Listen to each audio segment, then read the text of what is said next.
Okay, in this video we're going to pick up where we left off, and the last time I was showing you the significance of the way this, actually the significance generally of this geometry that we see, which has been kind of left for us as a puzzle or a key. But then on top of that, I was also showing you how this geometry built on itself every time. This right here was taken from a Rosicrucian temple, as I mentioned. And one of the things that we wanted to take a look at is we wanted to take a look at a couple of things. There's numbers inside here that are significant, and the number of rings of the circles that you see here are significant. And also the way this geometry builds upon itself, as you see here, is significant. Because if you take a look at each one, the triangle is perfectly bound by the circle, which is perfectly bound by the triangle, which is perfectly bound by the circle, and so on and so on. The squares have the same diameter as the circles do, so we've already seen that, so that covers both the circles and the triangles. But then, when we were done with that, we were taking a look at the circles themselves, and we were looking at specific numbers. Now you remember there were 10 concentric circles, and that relates back to some of the diagrams we've seen a long time ago. Just to reiterate, right here is an old drawing from Athanasius Kircher, and we can see we have 1, 2, 3, 4, 5, 6, 7, 8, 9, 10. We have the 10 concentric circle things here going on. So when we come back to our diagram here, we have the same thing. We have 10 concentric circles. And if we look at the numbers of these circles, if you remember, the outside circle we got from Stonehenge, because this right here, this red line that you see moving across, is 360 feet in diameter from here to here. And that's how we got our largest diameter. And so we took that and we made this our largest diameter, which of course, since we have 10 concentric circles, that made this one 36. 3 plus 6 is 9 is 72. 7 plus 2 is 9. 108. 1 plus 8 is 9. And remember, these numbers were significant. 144, which comes to 9. 180, which comes to 9. 216 comes to 9. 252, 288, 324, and 360. The digital roots, or when you add all these together and reduce them, they all come to 9. And the same can be said for these triangles right here. Now let's take a look at something with Metatron's cube real quick. Metatron's cube projects all of the platonic solids that you see right here. So with Metatron's cube, you can project the tetrahedron, the star tetrahedron, which is a 3D version. You can see where both of the tetrahedrons fit together, and they actually would sit inside of a sphere. And if you take a look at the sun, a lot of times you will see that the sunspots occur along these two lines that you see right here when you take a look at the sun. You'll see that the cube is projected, the octahedron, the dodecahedron, which was considered a long time ago the shape of the universe, the icosahedron, and then of course the sphere comes into here as well. And we're going to be taking a look at the Earth today because there's some interesting information about this geometry that tells us about the Earth. Now, a while back I showed you the geometry behind the eyeball, and this is what this is. This is actually gathered from stanford.edu. And if you see these you see these circles in here, this is from Metatron's cube, 1, 2, 3, 4, 5, and the dimensions of the eyeball that you see right here fit into this thing just perfectly. And you must remember that the eyeball is fitting in here. It is a 3D formation, just like what the Earth is. It's a projection of a sphere inside Metatron's cube. So this is kind of an example of what we would see at a much smaller level, and then we'll take a look at what we see at a larger level. This right here I showed you a while back, and it shows you what modern science has measured the dimensions of the inner parts or the inner core of the Earth to be, and it's compared to Metatron's cube dimensions. So if you take a look down here, you can see that the Earth one is slightly different. Go ahead and expand that for you a little bit. It's slightly different, but relatively the same. So this large circle right here, that's the mantle, this area right here. The second size smaller would be the outer core, and the inner core would be this size circle right here. If our circle is 360 degrees across, 360 feet across, or just use that number 360, then each one of these would be a 72. But you can see if you compare, and these are actual comparisons, and then right here I have the comparisons in percentage, and the differences that you have right here would be the differences from the small here to the medium. You have a 2% variance. From the medium one to the large one, which is the highest one, that's between the orange and the green one. There's a 5% variance, but between the very smallest one and the very largest one, there's only a 1% variance between Metatron's cube and what their measurements of the inner parts of the Earth are. So I thought that would be interesting for you to see as we move on. So here's where it starts to get kind of interesting. If you remember, I told you there were 10 concentric circles, and this first one was 36, and this last one was 360. Well, I happened to look up some information, and if you take a look, this 360-foot diameter more than likely has something to do with frequency. And the reason I say this is because if we take a look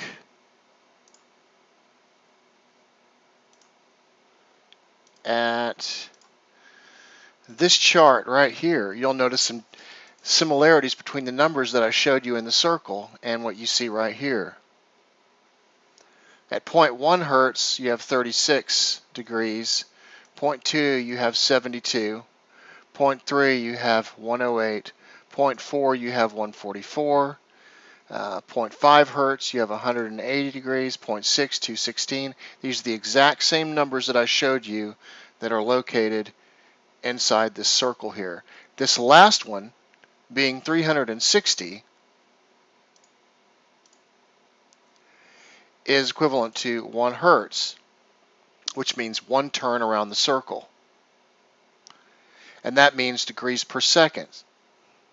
So that means it takes sound 1 second exactly, or roughly, to travel around this whole circle, which is 360 feet in diameter. Now, I'm pretty sure that the 360-foot diameter has something to do with the Earth, and let me show you why. So the speed of sound is 1,130 feet per second. Okay. So now let's take a look, and we have 360 feet across. So if we take 360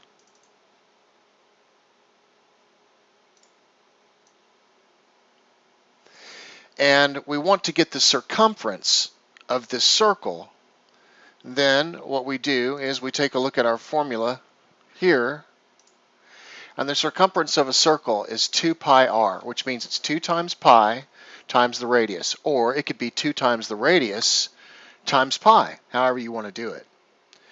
So in our case, we're going to do 2 times the radius times pi. Well, 2 times the radius of that circle is 2 times 180, because the whole diameter is 360. So 360 times pi will give us the circumference of that circle. So let's go ahead and multiply that out. 360 times. And you have to remember that the way that these guys did pi a long time ago was slightly different. They used the 3.142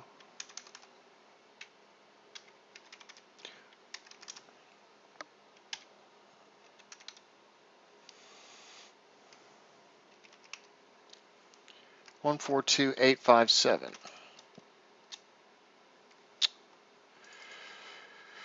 3.14. Okay, I had problems with my calculator there for some reason. Okay, so 3.142857. Now 1.2 142,857 turns out to be exactly 1/7. Okay, and if you remember, the old pi is actually 22 divided by 7. All right.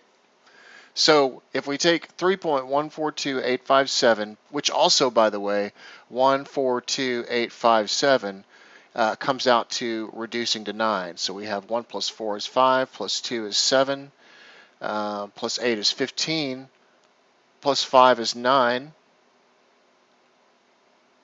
15 plus 5 is 20, plus 7 is 27, 2 plus 7 is 9. So the 142,857 is a cyclic number. It's also a very important number. And so remember, the diameter of our circle is 2 times the radius. So that's 2 times 180, which is 360. That's the diameter of our circle. So we multiply that times the diameter. We get 1131.42. Now let's take a look. Right here, 1130 feet per second. So that means that it takes sound 1 second to travel around this whole circle. Now here's where it gets really interesting. So knowing that this had something to do with the Earth, and I decided to use the 1/7 because the 142,857 comes out to be a very interesting number. When you take this number, and say you take the 113142, so let's just do this again. We'll take 360, which is the diameter of the circle, times 3.142857, which is pi. Now we're going to divide that by 1/7, and that is 0.142857, and the number we get is 7920. Now let me show you something very interesting about that. The diameter of the Earth in miles is 7917.5 miles. Now if we take that number and we multiply it times pi to get the circumference of the Earth, then we would multiply that times pi again, because now we have that number 7920, which is the diameter of the Earth, 3.142857, and we get 24,891, and the circumference of the Earth, 24,901. You can see we're, according to what they give us and according to what we have, is approximately a 5 or 10 mile difference. But the reason I like the geometry that we get from the using the other kind of pi is because we can use the nines to check our work. For example, 7 and 9 is 16 plus 2 is 18, 1 plus 8 is 9. So I know that this number right here is more than likely correct by looking at it. So we get this interesting thing about the Earth here. By using the 360-foot diameter divided by sevenths, we actually get the diameter of the Earth, the number, the 7920 number. And by means, this is not everything all explored out. This will probably be needed to be done for other planets and other things like this, but it gives us a good solid foundation to work with on how this kind of ancient geometry and math was done a long time ago. So now you can see that we have frequency tied into all of this. It's tied into the concentric circles. 360 is tied into this number measurement, and you'll also notice numbers like 432, 468. But what you'll also notice about all these numbers, and you can see this as you count from 0.1 to 1, there's 10. Until you get to 360, which could have had something to do with the reason why they were using base 10.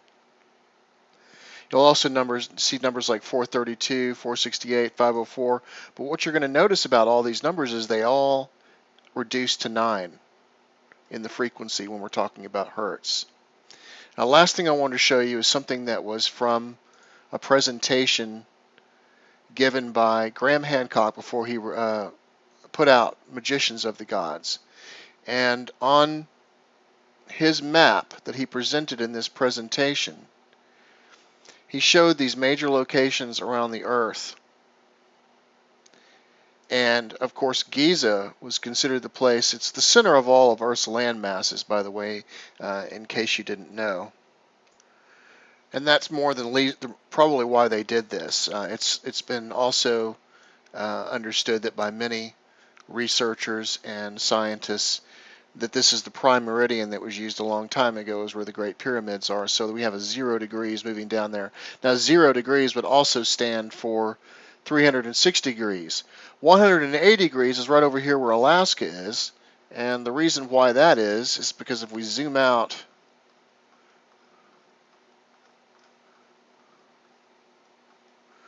we'll see that if this is where Giza is, then on the other side we have Alaska right here. So that would be 180 degrees. So you can kind of see on both sides of the Earth. So here's Giza, here's Alaska, and that's kind of what he's showing right here. So at 180 degrees on the other side of the Earth, we have Alaska. Notice these red dots. These are Paracas. We have Giza, Angkor. These are locations, and look at the degrees that he's using down here. He's got 180, 216, 252, 72, and if we take a look, we'll see that 36, we have 72. See, he's got the number 108 there. We have 144. And he said this is a work in progress, snapshots of a work in progress. All of these numbers, 180, 216, 252, 108, 36, 54 was one of the triangles. They all have something in common. The only thing that's a little bit different is the number 48 here, but let me show you something, one way that we can confirm what he's doing with our own information. So halfway in between 0 and 72 is 36. So if I just kind of like draw like I'm just going to draw a square that goes from 0 to the 72 degree mark. And whatever that is, I'm going to divide it in 2.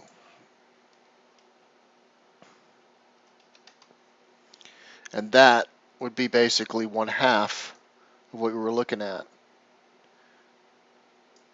So if we zoom into that real quick, and we take a look where that edge lies, which is 1/2 and halfway between 72, you'll notice something kind of interesting. Here's India, and here's what he's showing right here.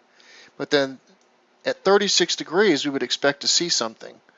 And what we would expect to see is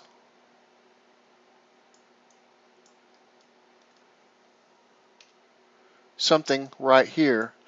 What he's pointed to is something right here, but what is right here? Because that's what we're seeing in this map.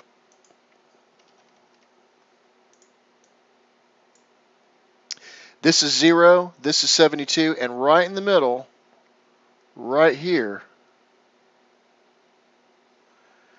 is what we're looking at when we look at this area right here. And what that is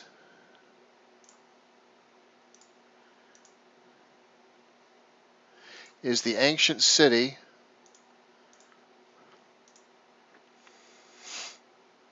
of Dwarka. This is the Indian Atlantis, and apparently this is sunk off over here. So Dwarka is actually located right here.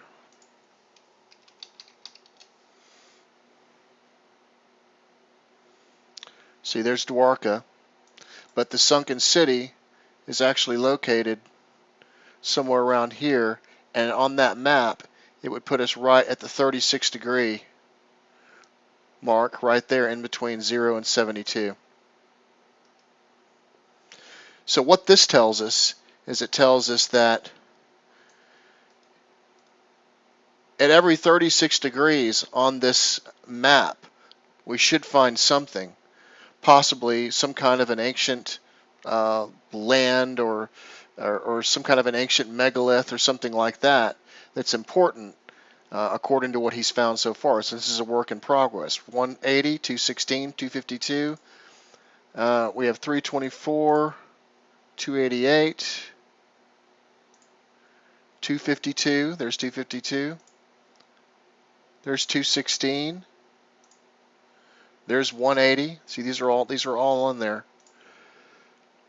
I don't see 144 on there, which would be probably somewhere on the other side of Alaska.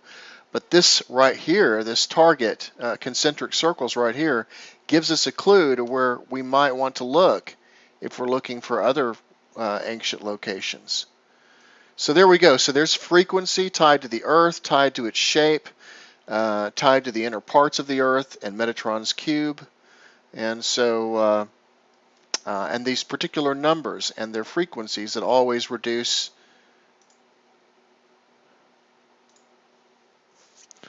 as you can see right here, 0.1, 0.2, 0.3, 0.4. And of course, this would just repeat if we were going to higher numbers and stuff like that. But you can see it repeats. When we get to 2, it's 720. Down here, 0.2 is 72, which is just 10 times as much. So these particular numbers, and associated with what we see in these concentric circles, in association with what we see in all of this geometry and Stonehenge and everything, is related to frequency, man, the Earth, and ancient locations that we have around the Earth. So anyways, I hope you guys found that interesting, and as I come up with more information, I'll let you know.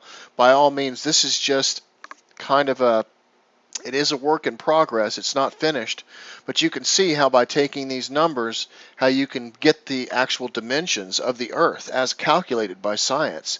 And by using Metatron's cube, how we can get the size of the inner parts of the Earth and stuff like this, and the circumference of the Earth. And by using frequency, how these numbers kind of confirm themselves. These are the right numbers that we use when we take a look at this stuff. So this is just part of the puzzle, and there's obviously more to come, but I wanted to show you how these guys may have done some of this a long time ago. You guys take care, and I'll talk to you soon.